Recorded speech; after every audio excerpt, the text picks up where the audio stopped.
ने बहुत ज़्यादा कोई फायरवर्क की उम्मीद तो नहीं जताई है। मैक्वेरी बोल रहा है करीब करीब 1250 रुपये के टारगेट्स और आउट परफॉर्म की रेटिंग, ये सबसे बड़ा टारगेट इनकी तरफ से आता हुआ दिखाई पड़ा है। CLSA की तरफ से करीब 1180 रुपये के टारगेट्स आए हैं और बाय साइड की रेटिंग यहाँ पर भी है।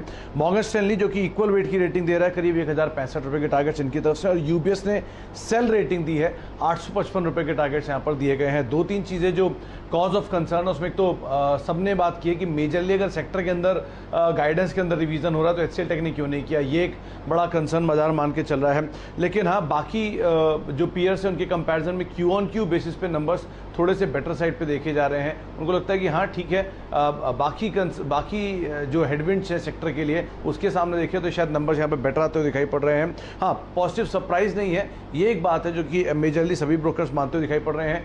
YoY बेसिस पे मार्जिन थोड़े से वीक दिख रहे हैं और वैल्यूएशन जो बाकी पीयर से कंपैरिजन में थोड़े हायर साइड पे जाते हुए दिखाई पड़ रहे हैं। इसीलिए ब्रोकर हाउसेस ने एक लिमिटेड अपसाइड की या मेजरली उसी के आसपास रहने की बातचीत की HCL टेक के नंबर्स को लेकर। डोमेस्टिक हाउस व्यूज और अगर विदेशी हाउस व्यूज मिला लेंगे तो सबके टारगेट्स 2100-2200 से 2600 की रेंज में कहीं आते हुए दिखाई पड़ रहे हैं। CLSA ने एक अपग्रेड किया है, बाय और टारगेट को रिवाइज किया और बहुत मेगा अपग्रेड है, करीब करीब 2190 से बढ़ा के सीधे 2600 रुपये के टारगेट CLSA की तरफ से आते हुए दिखाई पड़ रहे हैं। क्रेडिट स्विस ने भी रेटिंग को न्यूट्रल रखा है लेकिन टारगेट को यहाँ पर भी बढ़ाया है और करीब करीब 2450 इनकी तरफ से टारगेट आए हैं। UBS ने हालांकि सेल रेटिंग रखी है और 1530 के टारगेट्स हैं, लेकिन फिर भी कमेंट्री वाइज सबकी बहुत स्ट्रॉन्ग कमेंट्री है। ACC ने पहली चीज़ तो बेस्ट एवर EBITDA पोस्ट किया है 1280 रुपये पर टन के आसपास का।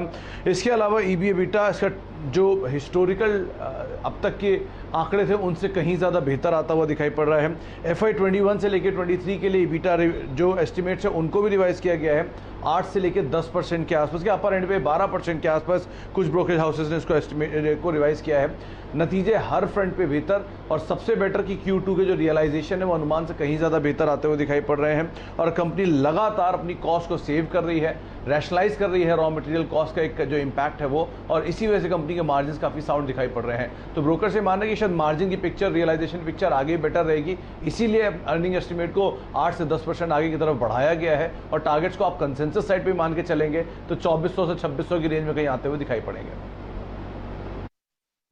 जेफरीज की तरफ से बाय रेटिंग है 800 रुपये का टारगेट है, हालांकि टारगेट 880 था, इसे घटा के उन्होंने 800 रुपये किया। नमूरा ने HDFC लाइफ पे न्यूट्रल स्टांस मेंटेन रखा है, टारगेट बढ़ाया है 725 से बढ़ा के 750 रुपये किया है। इसके अलावा ओवरवेट रेटिंग JP मॉर्गन की तरफ से है और 770 रुपये के टारगेट इनकी तरफ से, तो मेजरली कंसेंसस आप मानिए 750 प्लस 800 या 850 की रेंज में कहीं टारगेट आते हुए दिखाई पड़ेंगे। दो तीन चीज़ें बहुत अच्छी हैं। पहला, सबसे बड़ी चीज़ कि उन्होंने कहा कि ये एक कंपाउंडर है, स्टॉक के लिहाज से कंपाउंडर के तौर पे देखा जा रहा है, लेकिन एक एंट्री पॉइंट कहाँ पर होगी ये कहना काफ़ी मुश्किल है, तो वो क्रूशियल रहेगा। हाल की अंडर परफॉर्मेंस बाकी पीयर से कंपैरिजन में इसको और वैल्यू आकर्षक बनाती है, शायद गोइंग फॉरवर्ड ये आउट परफॉर्म करता हुआ दिखाई पड़े अपने पीयर्स के मुकाबले।